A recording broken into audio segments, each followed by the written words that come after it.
রাজ্যপাল সংঘাত অব্যাহত। রাজ্যপাল কোনো রাবার স্ট্যাম্প নয়, সংবিধানের রক্ষাকর্তা। বাংলায় প্রকল্পের টাকা অন্য খাতে খরচ করা হচ্ছে। পশ্চিমবঙ্গের অর্থনীতি ভেঙে পড়েছে, শ্বেতপত্র প্রকাশ করুক রাজ্য।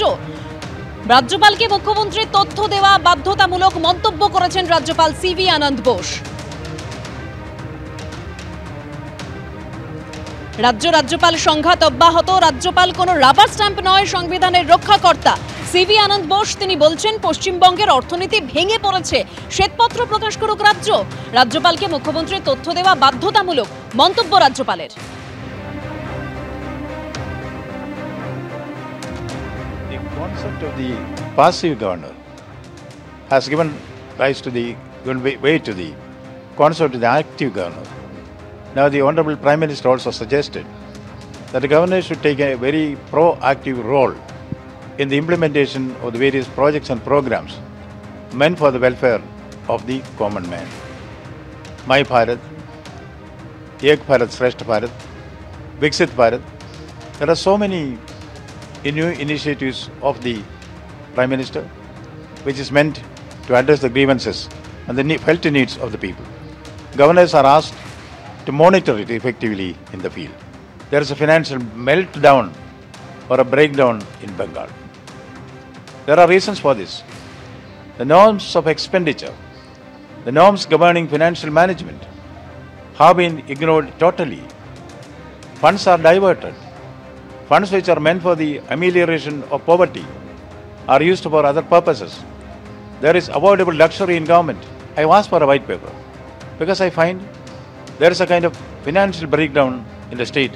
The governor is authorized, competent, and it is a responsibility of the governor to ask for information from the Chief Minister on any aspect of administration.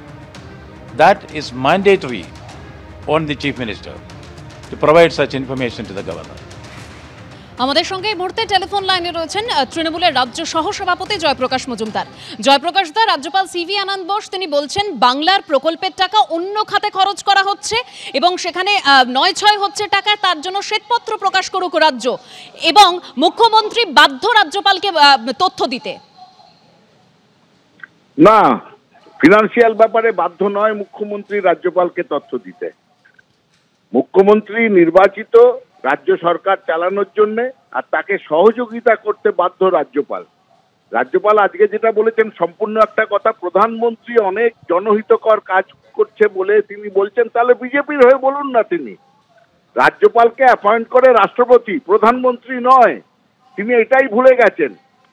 বিজেপির ধামা ধরে ধরে ইনি ভুলে গেছেন যে রাজ্যপাল হচ্ছে রাষ্ট্রপতির প্রতিনিধি, প্রধানমন্ত্রী নন। এই সিভি আনন্দ বোস সবসময় মনে করছেন আমি মোদি আমাকে পাঠিয়েছে, বিজেপি আমাকে পাঠিয়েছে। বিজেপির সুরে কথা বলতে হবে, হোয়াইট পেপার চাইতে হবে শুভেন্দু অধিকারীর সুরে। এটাই হচ্ছে সিভি আনন্দ বোসের সব থেকে বড় কথা, যে তিনি বিজেপির এজেন্ট হিসেবে নিজেকে বারবার প্রমাণ করছেন।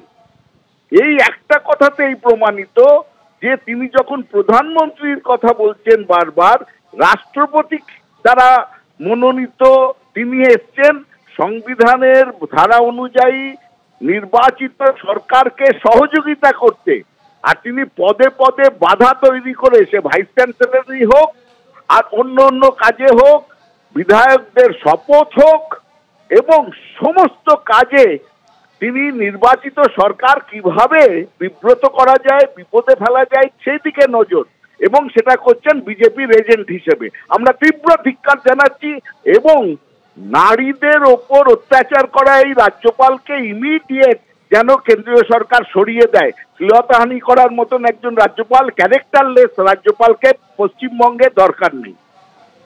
ধন্যবাদ জয়প্রকাশ দা।